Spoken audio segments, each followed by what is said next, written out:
अब रुको रुको रुको, कोई नहीं कोई नहीं, ये एक और है, तारीफ हमें मिलती रहेगी, तारीफ हमें मिलती रहेगी। छोड़िए आप गौर, मेरी बात सुनिए, इधर इधर गौर कीजिए, इधर गौर कीजिए, इधर गौर कीजिए, इधर गौर कीजिए, सुनिए। ये एक संदेश देना है, गालियां तो खूब मिलती है। 18 बार थाने में भी गया हूं, 18 बार, 1 घंटे से ज्यादा रुका नहीं हूं, 1 घंटे से ज्यादा रोक नहीं पाए। गालियां और भी सुनेंगे, तैयार हैं, लेकिन मुद्दा नहीं छोड़ूंगा। आपने बोला आत्मनिर्भरता के ऊपर एक बात, एक सवाल कोरोना के ऊपर पूछता हूं। रेड लाइट में खड़ा हुआ एक भिखारी कोरोना में नहीं मरा,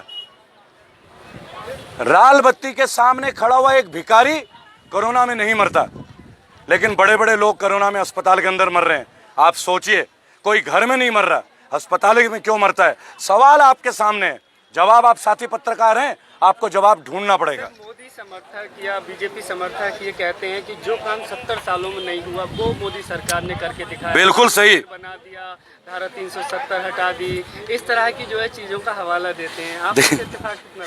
देखिए, इनसे तो इत्तेफाक बहुत आएगा, बहुत बेहतरीन वाला। जो काम 70 सालों में नहीं वो अब हुआ। जो ट्रेन दिल्ली से बिहार के लिए निकला था, जो ट्रेन बिहार से मुंबई से बिहार के लिए निकली थी, वो बंगाल पहुंच गई। ये 70 साल में पहले कभी नहीं हुआ। वो दिन दूर नहीं जब ये ट्रेन जापान पहुंच जाती। आप समझ रहे हैं ना, हमारे देश में पहली बार सरकारी तंत्र प्राइवेटाइज्ड हो रहा है। प्राइवेटाइज्ड क्या 70 साल में सरकारी विभाग प्राइवेटाइज हुआ है क्या? हमारी रेल का रिकॉर्ड बता दूं, 2004 और 5 में लालू प्रसाद जी रेलवे मिनिस्टर थे। रेलवे का प्रॉफिट 20,000 करोड़ था 2004 में, 20,000 करोड़। और मेरे भाई, आज रेलवे वो कहते हैं कि रेलवे घाटे में रेल में बेचा जा रहा है। तो शासन किसका अच्छा है? अच्छे दिन तब थे या अच्छे दिन अब है? फैसला आपको करना है। 20,000 करोड़ बुरे थे या ट्रेन बेचा जा रहा है ये अच्छा है? आज आप ट्रेन को प्राइवेट बेच दीजिएगा, प्राइवेट लोग चलाएंगे ट्रेन को।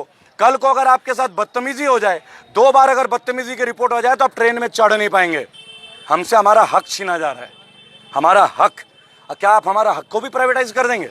ये जवाब है आपके। दिल्ली में सबने बोला जमातियों ने फैला दिया। जमाती विदेश से इंडिया में आए कैसे थे? क्या हमारा सुरक्षा तंत्र सो रहा था? क्या उनकी इन्वेस्टिगेशन हो नहीं सकती थी? तब क्यों होती है जब कोरोना फैल गया? आप गुजरात में फरवरी में नमस्ते ट्रम्प करते हैं, 1 लाख विदेशी आते हैं। आज गुजरात में अहमदाबाद सबसे पहले रेड जोन में आता है। वहां कौन गया था जी? ट्रम्प के स्वागत में विभिन्न देशों के राज्यों के लोग आते हैं। तब आपने सवाल क्यों नहीं उठाया? देखिए, बीमारी और बुराई की कोई जात नहीं होती, आपको ये बात समझना होगा। कोई हिंदू किसी मुसलमान को नहीं मारता, कोई मुसलमान किसी हिंदू को नहीं मारता। एक इंसान को मारता है, ये बात हमें समझना होगा। अब हम उसे, अब देखिए एक छोटी सी बात है ना, आप कपड़े की बात करते हैं। जब मैं कुर्ता पहनता हूं, अगर यहाँ 2 फीते लग जाए तो पठान सूट बन जाता है, अगर कॉलर हो जाए तो हिंदू कुर्ता बन जाता है। चॉइस आपका है। ये भगवा है बोलते हैं, भगवा तो शिवाजी महाराज ने लहराया था। भगवा था स्वराज, हिंदुत्व के ऊपर नहीं था भगवा। आप पढ़िए कभी, भगवा का अर्थ क्या है? एक देश एक राष्ट्र एक। उसमें मुसलमान भी लड़े थे शिवाजी के साथ, तब आपने क्वेश्चन किया था क्या? देखिए, देश के लिए हर आदमी शहीद हो रहा है। औरंगजेब नाम का एक जम्मू कश्मीर पुलिस का सैनिक, उसकी हत्या हो जाती है, हत्या, तो वो मुसलमान था ना भाई, उसकी बात क्यों नहीं उठाते? एक ग्राम प्रधान को मार दिया जाता है कश्मीर में क्योंकि देश के लिए बात करता, तब ये सवाल क्यों नहीं उठाते? सवाल उठाइए मुद्दों पे, जात बिरादरी को किनारे में रखिए। ये कपड़ा, पहले बकरा जो मुसलमान था, गाय हिंदू हो गई थी, अब कपड़ा भी धर्म जाति का प्रतीक बन रहा है। तय आपको करना है मेरे साथी दोस्त। हमारे देश का नाम क्या है? अगर कोई जवाब दे पाए तो जवाब दे दे। मैं तो क्या जवाब है बताइए आप? भारत। हिंदुस्तान तो नहीं है ना? अब हिंदुस्तान की बातें क्यों कर रहे हैं हम? जवाब ये है, मैं भारत की बात करता हूं, हिंदू और मुसलमान की बात नहीं करता। मैं किसी दल की बात नहीं करता, कांग्रेस बीजेपी जो काम नहीं करता उसके खिलाफ आवाज उठाता हूं। हेमा मालिनी के खिलाफ आवाज उठाई मथुरा में जाके, विनय जगताप कांग्रेस के एमएलए, उसके ऊपर आवाज उठाई। जब बुराई हो ना, वो धर्म को नहीं देखता, वो सेकुलर होता है। कोरोना भी सेकुलर है, आप देख रहे हो ना, सबको मास्क पहना देता है, सबको मास्क पहना देता है। देखिए मेरे भाई, पढ़ा लिखा साथी युवा हूं आपकी तरह, बहुत गलतियां कर सकता हूं, आप ही से सीखूंगा, लेकिन मुद्दे नहीं छोड़ूंगा। आपने नोटबंदी क्या, लोग हाशिए पे आ गए। आपने जीएसटी क्या, लोग बर्बाद करके, व्यापारी बर्बाद हैं। आज बांग्लादेश की इकोनॉमी हमसे बेहतर है। वो बांग्लादेश जिसको जन्म इस महान राष्ट्र ने दिया है, वो बांग्लादेश जिनका टेक्सटाइल इंडस्ट्री नंबर 1 पे है, और हम जो टेक्सटाइल इंडस्ट्री हमारी पूरी वो धरातल पे। आज होंडा कंपनी अपना प्रोडक्शन बंद करती है, आज मारुति अपना प्रोडक्शन बंद कर रही है। क्यों बंद कर रही है? अगर एटलस साइकिल का तो हाल ही मत पूछो, साइकिल तो अब केवल समाजवादी पार्टी के लिए बच गई है। क्योंकि वो बेचारे आज भी संघर्ष कर रहे हैं। देश में जो भी मोदी गवर्नेंस के बारे में कुछ कहता है उसकी जो एक ही जगह है, वो है जेल।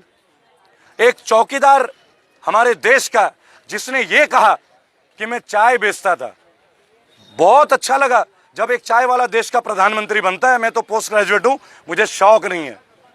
मैं बागी का बेटा हूं, बागी का पोता हूं। मेरे दादाजी स्वर्गीय गंगाधर पति स्वतंत्रता सेनानी बागी थे, शरीर के जिस्म में हर जगह चोट थी, और मैं भी बागी हूं। मैं एक बात आपको आज पूछना चाहूंगा, चाय वाला चाय बेचा करता था, आज चाय वाला स्टेशन बेच रहा है, आज चाय वाला हवाई जहाज बेच रहा है, आज चाय वाला LIC बेच रहा है, ONGC बेच रहा है, BSNL बेच रहा है। और क्या बच गया? ये जो खुली हवा है ना, अब ये खुली हवा बिकेगी कि भाई रेबल तुमने आज 2 किलो ऑक्सीजन लिया है, इसके पैसे दो। अब ये होगा हमारे मुल्क में। वक्त है, जागिए, वक्त है, एकजुट होइए। लेकिन मेरे 9 करोड़ साथी जो मेरे संगठन के हिस्सा बन चुके हैं और आने वाले सदस्य जो हर सेकंड में बढ़ रहे हैं, उनसे मेरा हाथ जोड़ के एक विनम्र निवेदन है कि कृपया करके मोदी जी, योगी जी, किसी के भी परिवार को गालियां ना दे। परिवार सबका होता है, माताएं बहनें सबकी होती हैं। अभद्र भाषा का इस्तेमाल ना करें। हम मुद्दों की लड़ाई लड़ रहे हैं और हम जीतेंगे। सर, निजीकरण की तरफ आपने इशारा किया, लेकिन सरकार का कहना है कि अगर निजीकरण होता है कंपनियों को तो जो जनता को व्यवस्था है, जो सेवाएं हैं, वो बहुत बेहतरीन तरीके से मिलेगी। बिल्कुल, ये बिल्कुल अच्छी बात कही है आपने। इसका एक ताजा उदाहरण आपको दे देता हूँ। दिल्ली में ज्यादातर लोगों के केस है कि हॉस्पिटल वाले हम पे बहुत पैसे चार्ज कर रहे हैं। आप ही जर्नलिस्ट मीडिया में खबरें लाते हैं ना जी, 18 लाख, 20 लाख, 25 लाख, डेड बॉडी के ऊपर भी 5 लाख का बिल बना देते हैं। आज जब हम एक प्राइवेट अस्पताल के खिलाफ लड़ नहीं पा रहे, जब कल सब प्राइवेटाइज हो जाएगा, हमारी सुनेगा कौन? आप समझ रहे हैं मैं किस खतरे की बात कर रहा हूं?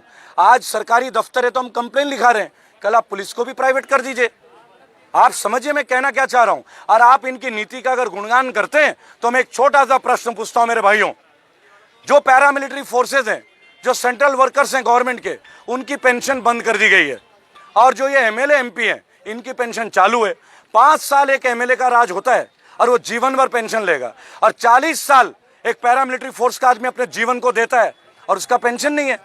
और यही MLA जब एक MP बन जाता है तो इसे 2-2 बार पेंशन मिलते हैं, 2-2 बार। तो इसका मतलब है 40 साल जो एक आदमी पैरामिलिट्री में अपना जान दे रहा है, CISF, ITBP, वो देशभक्त नहीं है। लेकिन ये जो खादी वाले लोग हैं, 5 साल में ये देशभक्त हो जाते हैं। तय आपको करना है। आज बहन सुनीता यादव, जिनका मैं कैंपेन कर रहा हूं, जो कि कांस्टेबल है गुजरात में, और गुजरात में किसकी सरकार है? BJP की सरकार है। और उन्होंने प्रकाश कनानी, जो वहां के स्वास्थ्य मंत्रालय जिन पे है, उनके बेटे को कोरोना में नियम तोड़ते हुए पाया गया तो उनको सस्पेंड कर दिया जाता है, उन पे इंक्वायरी बैठा दी जाती है, और फिर उन्हें माफी मांगनी पड़ती है एक पुलिस वाले को। भाई और बहनों, अगर पद पे बैठा हुआ अधिकारी का क्या हाल है, तो सड़क पे चलने वाला मेरे जैसा, आपके जैसा आदमी का क्या हाल हो सकता है? गजेंद्र जी, आप एक पत्रकार है, बेहतर समझ सकते हैं।